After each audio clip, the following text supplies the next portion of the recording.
So today we're going to look at strain and strain rate, and thorough understanding of this topic is important. Uh, when we talk about strain and strain rate, this is one tool where we can use it to assess LV function, systolic function, which is independent on which is independent. We can do strain and strain rate independent of Doppler, and that is why this is so important, because we can assess LV and RV systolic function using this modality, which is not, which you can do it independent of Doppler. Doppler, one of the problem with Doppler is it's angle dependent. Okay, we went over this before. So this is a relatively new method to assess LV function. And what we're going to do, we're going to define what we mean by strain and strain rate, the type of strains, because there are different types. You need to be able to identify the strain curves and strain rate curves, displacement curves, and their clinical utility. If you look at any current echo report from the larger institutions, they're going to report on strain and strain rate. So it's important to have an idea what they're talking about. So when we talk about, again, so it's we can use it to look at regional function and global function as well. So you can, when we look at each segment, we can look at the strain and strain rate of those segments. So we can accurately predict if the anterior septum, the basal anterior septum, is abnormal, yes or no. And again, one of the problem with eyeballing the LV is the concept of tethering. And as you know, tethering is the passive motion due to active contraction of other parts. So what's essential tethering is, if you have an area which is akinetic or hypokinetic, the normal area can pull it, and gives it the appearance of being normal. So that's what we call tethering. So the problem with eyeballing something is it might look normal, but it may not be normal. So you need something objective to look at the systolic function of that segment. So strain is that tool that can help you to assess segments. So when we talk about strain, it's basically the basic definition is L minus L naught over L naught, where L naught is the baseline length or the original length. Okay, so it's a relatively simple formula. So if you start at a certain length, and if, say, the LV contracts, okay, if the LV contracts, then the what we call the instantaneous length, or the new length, is going to be shorter, smaller than the original or baseline length. So and of course we're talking about longitudinal contraction, that is from apex to base. If you remember that when the heart contracts, the base moves up towards the apex, okay, and so in the apical four-chamber view, if you were to just observe the heart, when the heart contracts or in systole, the base moves up towards the apex, and the muscle thickens. Not only that the muscle thickens, but the muscle, the septum and the lateral wall moves in. Okay, so those are the motions that you get in systole or when the heart contracts. The base moves up to the apex, the muscle thickens, and the septum and the lateral wall moves closer to each other. All right. So again, the definition of strain is L minus L naught over L naught, where L is the instantaneous length, L naught is the baseline length. You can see right away that this is a dimensionless index because you have a length divided by a length, okay? And it is usually expressed in percentage. So we will say, you know, if you work out your strain and it's 0.24, we'll say 24%, okay? So, or it's 0.16, we'll say 16%. So it's usually expressed in percentage. It's important for you to understand that when we talk about the base of the heart moving towards the apex, that's going to give you a negative strain number. So if you were to look at the heart, apical four-chamber view, when the heart contracts, okay, or before it contracts, L naught is going to be a certain length. And then when the heart contracts, the base is going to move up towards the apex. So that instantaneous length is now going to be less than the original or baseline length. So when you put it in your formula, you're going to get a negative number. So for longitudinal strain, it's the negative number. Whereas if you were talking about looking at the muscle thickens, if you were just looking at the muscle itself, when the muscle thickens, you get a positive number. Okay, you're going to start indastally, you're going to start with a certain thickness or length, and then when the heart contracts, it's going to thicken. So the instantaneous length is now going to be larger than the baseline or the original length or thickness. So that is going to be a positive number. So just bear that in mind. It's just, it's basic mathematics. You just put the stuff in the equation. All right, so these are some examples. If your original, so if this would be you're looking at the heart in short axis, and then the L naught is 1. That's in diastole, it measures 1 centimeter, whatever. And then when the heart contracts in systole, it measures 2. You plug it in the equation and you get 100%. Or if we're talking about longitudinal strain now, then L naught would be a much greater or a greater length than your instantaneous length. You plug it in the equation, you're going to get a negative number, all right? All right, so that is strain, and that's the basic definition of strain. And when we talk about strain, that is what we're talking about. Okay, so you may have global strain where you look at the base of the heart moving towards the apex, or you can do strain for just a segment. You can look at just each segment. Remember, we divide the heart into multiple segments. So you can look at a segment and you can work out the strain for that segment, and that will give you an idea of the function of that segment, systolic function of that segment. When we talk about strain rate, it is basically strain per unit time. So when we talk about rate, it is a quantity per unit time. So strain rate is just strain per unit time. And if your strain is, if your change in strain is delta E, and the time it takes to accomplish that strain is delta T, then delta E over delta T is the strain rate. Don't get yourself confused. It's just a rate of change in strain.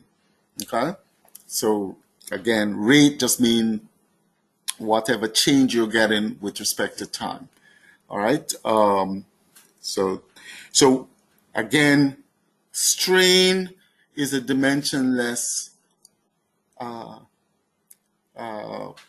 index or the dimensionless quantity. Okay, strain rate is just dimensionless quantity divided by time, and time is usually in seconds, so it's a dimensionless quantity divided by time. So strain rate is represented as seconds to the minus one or per second. Okay, so basic mathematical concepts. All right, so that is strain and strain rate. And in your reading, you may see what I talk about deformation parameters. It's just basically a change in the structure of an object. So when we talk about deformation, when an object is not moving overall, but different parts are moving, and the heart is a prime example.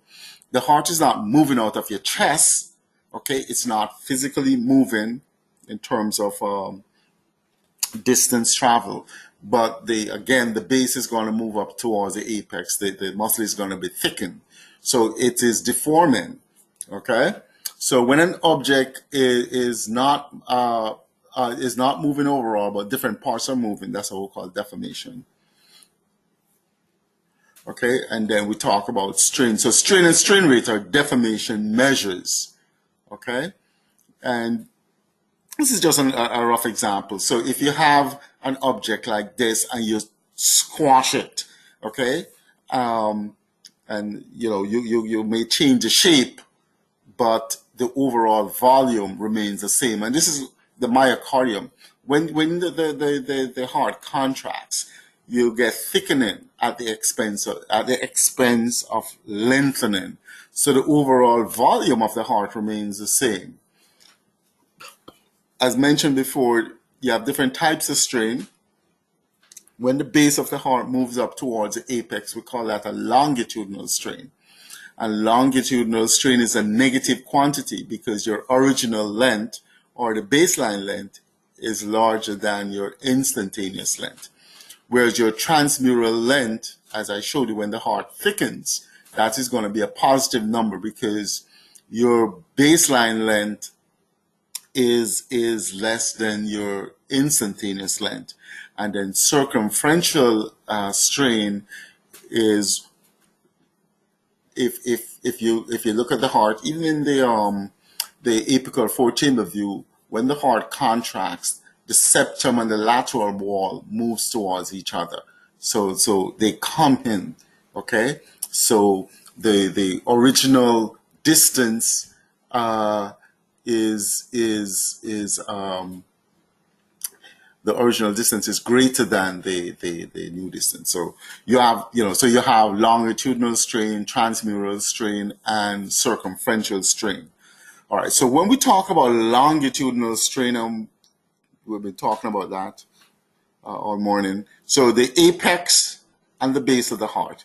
Again, when the heart contracts, what happens is the base moves up towards the apex. Okay? The base moves up towards the apex, and sorry about that.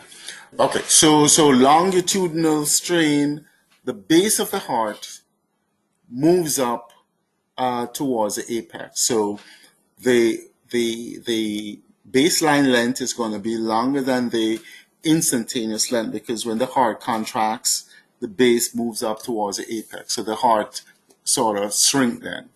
So if you were to put that in your equation, so it would be they say the systolic dimension minus the diastolic dimension divided by the diastolic dimension, and that will give you overall strain though. So that's overall strain. So in diastole, from the base of the heart, and when we say the base of the heart, is the mitral annular plane, okay, up to the apex. You measure that. And then in systole, again, the mitral annular plane to the apex, it gets less.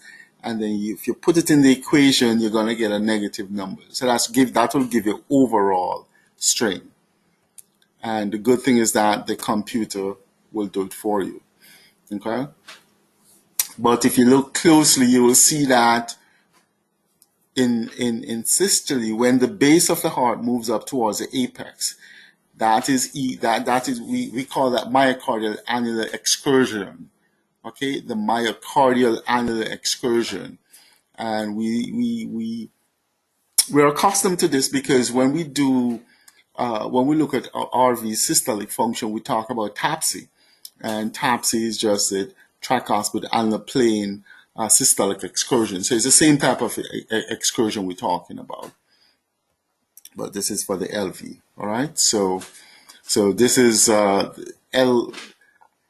The numerator of your equation is just the myocardial annular excursion, how much it moves up, and because it moves up, it gets less, it's going to be a negative number. All right, which is different from transmural strain. Again, if you look at the heart in short axis view, when the heart contracts, in diastole, the muscle is going to be thin, but in systole, it's going to thicken. So you're going to move from your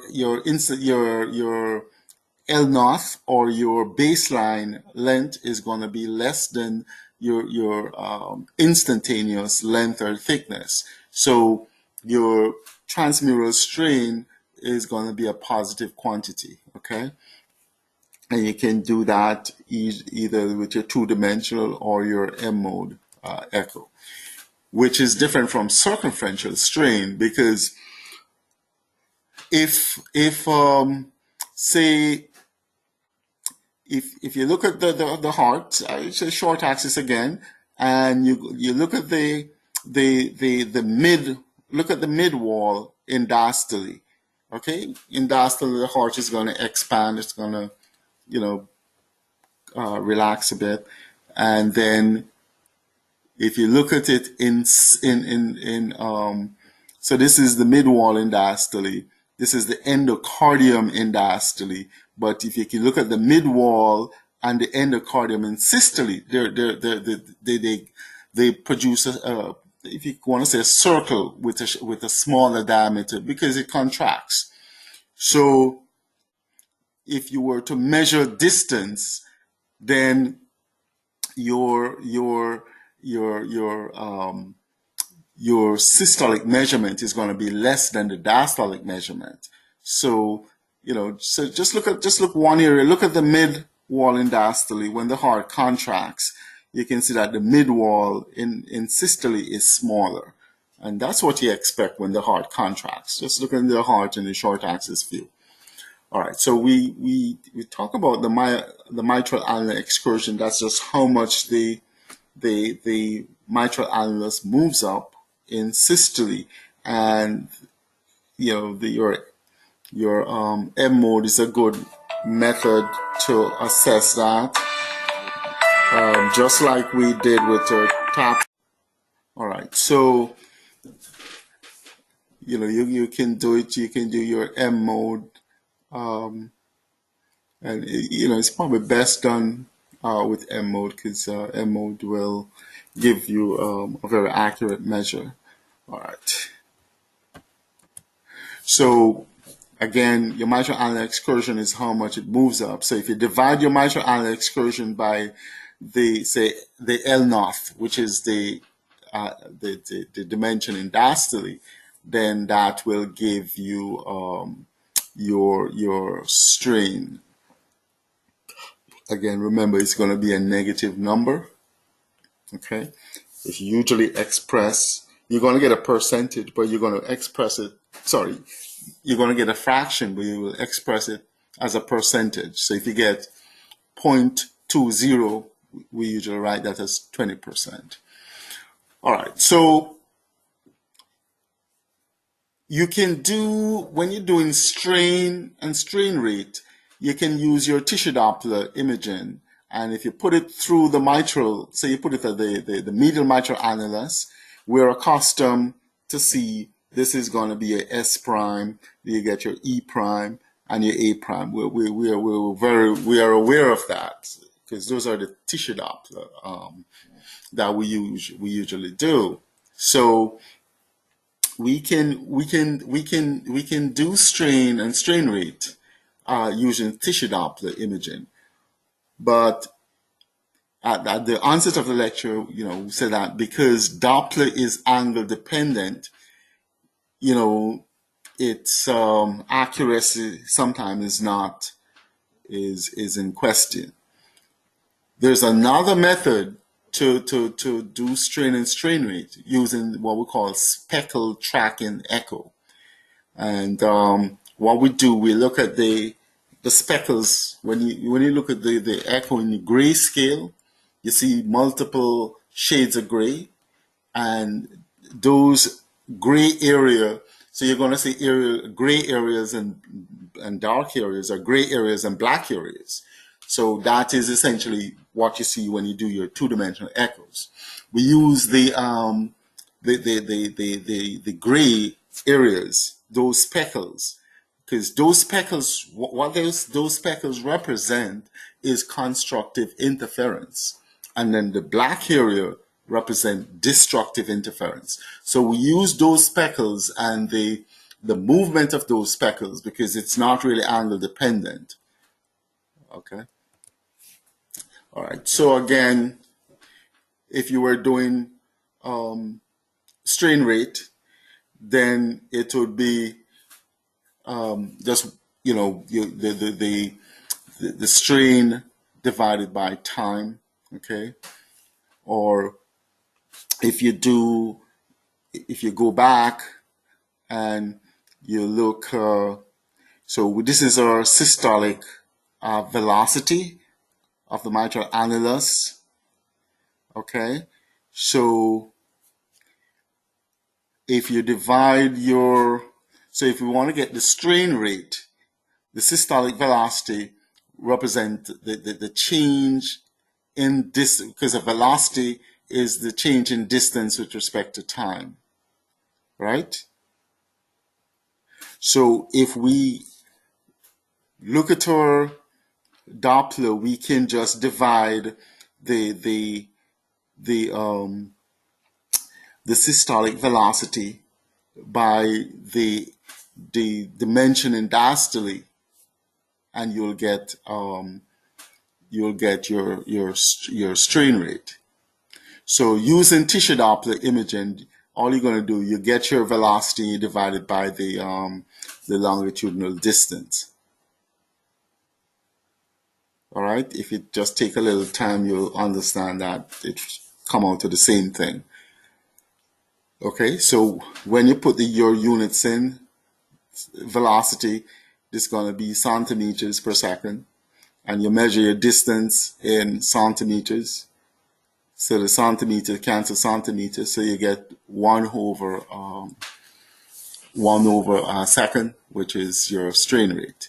So if you do your tissue Doppler imaging and you measure your mitral systolic velocity, okay, all right, you get your systolic velocity, just measure it, just the top, okay, and then you're going to divide that by your L naught, or the diastolic dimension, and that will give you strain rate.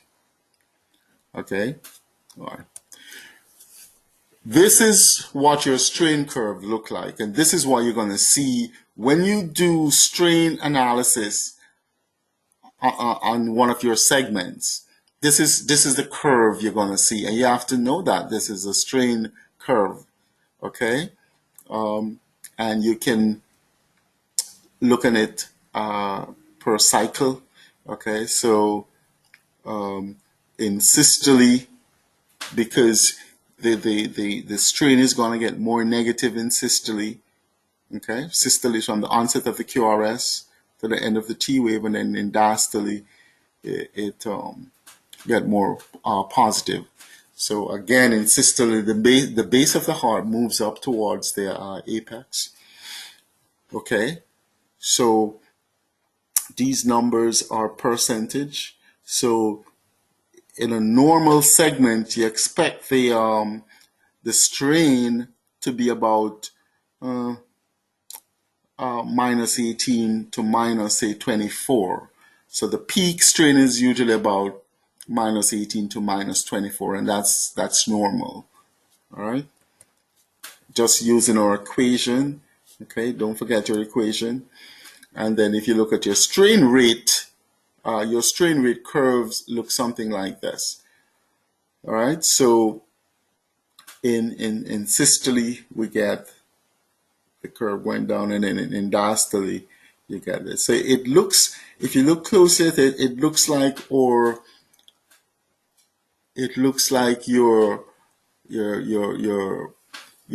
tissue Doppler imaging, your mitral annular velocity, but upside down.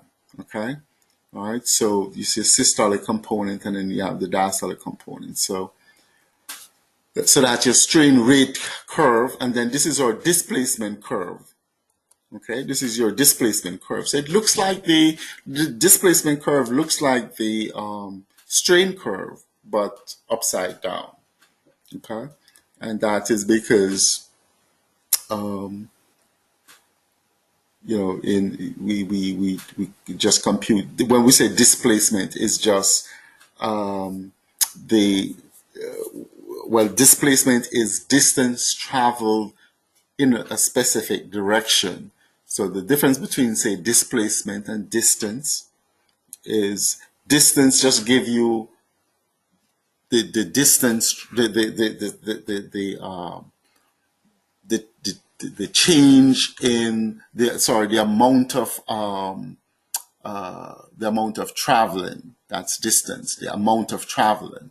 Whereas displacement talks about the amount of traveling in a specific direction. So you may travel 30 meters, but have a displacement of 0, because basically you come back to your original position. All right. So displacement is a much more accurate, it's a more accurate term, because you can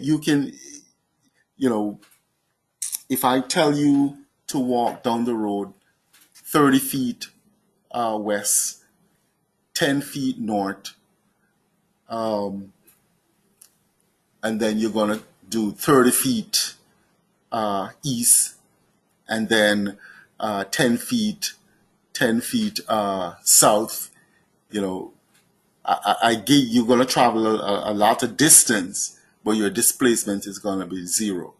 Okay, so displacement is the amount of grounds covered with respect to direction, whereas displacement is just the amount of grounds covered.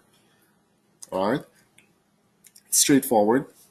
All right, so displacement. So your tissue velocity curve again is gonna looks, you're accustomed to seeing your tissue velocity curve, TDI of mitral annulus, your cis S prime, and then your E prime, A prime. Okay, so all right, so you can see that. You're gonna come across what we call parametric imaging. So you'll see the heart contracting, and you're going to have a lot of color thing. All right. So it's the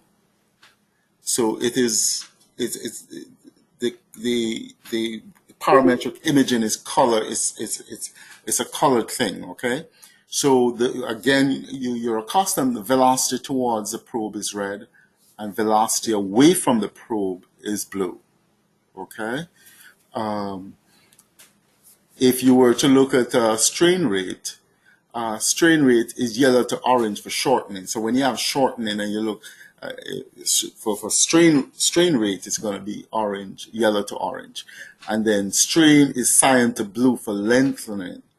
And then strain rate is green for no deformation. So if you know all of this and you look at your parametric image, you can say what's going on. Okay, and parametric imaging looks something like this. So, or this. So if you know what the different color means, you can say what's going on. But this is what you should fully understand. This is what you're going to see when someone reports do a strain reports and strain or strain rate. And you can just look at this, and or you should look at this and accurately predict what's going on in the heart. So this is a bullseye, and you know this in the center is what we call the apical cap. Okay, outside of that, this is the apex of the heart. You have the anterior wall, the inferior wall, the lateral wall, and the septum. Outside of that, you have the basal segment, and then the basal segment is divided into 6 segments: anterior, inferior, anterior lateral, inferior lateral. This is your inferior septal, anterior septum. Outside of that, sorry, this is the mid. This is the mid area, and then this is the basal area. The basal area. So the mid and the basal area is divided into 6 segments. So again, this is the anterior, the inferior, inferior lateral, anterior lateral. This is your anterior septum, inferior septum. So just so the numbers, the numbers is the strain number. So remember what we said, a normal strain is probably minus 18 to minus 24. So anything less than your minus 18 is abnormal. So your minus 10 is abnormal. And it's usually color coded as well. Bright red means normal, and then different shades of red, such as, this look pink, are abnormal. So if you look up here, it has a minus 10. So this is your basal anterior wall. It's abnormal. It has a minus 10. So this strain here is abnormal. Right here is not bright red, so it's abnormal too. So this whole basal anterior wall is abnormal. And if you look at the mid anterior wall, it's probably normal, minus 16, this is normal. But if you look if you look at the apex, you have some shades of pink. If you look right here, so this your septal wall and your lateral wall in the apex is abnormal. And then if you look at the mid, at the mid level, your anterior septum is abnormal. Okay, and then at the mid level, the inner portion is okay, but just outside of that, it's a little pink, and especially the basal inferior wall is abnormal, minus 13. So you can look at the bullseye and accurately predict which segment is abnormal. And this is extremely important because some disease state, if you look at amyloidosis, we talk about cherry on the top. So the apex is going to be spared, and everything else is going to be somewhat abnormal. And remember, it's peak systolic strain it's going to give you. It's going to give you peak systolic strain. Okay, so the number that is placed right here is the peak systolic strain. And, normal is, if you want to say, minus 15, 16 to minus 25. That's about it. So what are the clinical utility? How you're going to use strain in clinical practice? Well, we can use it to help us to assess coronary artery disease blockage. If we're going to do what we call resynchronization therapy, that is, we're going to put a BiV pacemaker to help the heart have a more synchronous contraction. And the next session we'll talk about dysynchrony and then resynchronization. So you'll be a little bit more familiar with that. But if we have a dilated heart, and a weak heart muscle, that heart tends not to be synchronous in its contraction. The heart is a pump, and with any pump, you need for good function of the pump, it's supposed to be pumping uniformly. If it's not pumping uniformly, then it's going to be ineffective as a pump. And so when we talk about dysynchrony, that's what the heart is not pumping uniformly. Again, strain is important in assessing, very important in assessing amyloidosis. You can look at valvular heart disease and diastolic dysfunction. We we have a separate lecture. So the next lecture that we're going to do is going to look at strain and strain rate in a little bit more detail. We're going to look at more curves and analyze the curves. We're going to look at some more bullseyes and analyze those bullseyes. Okay, and then we can go on to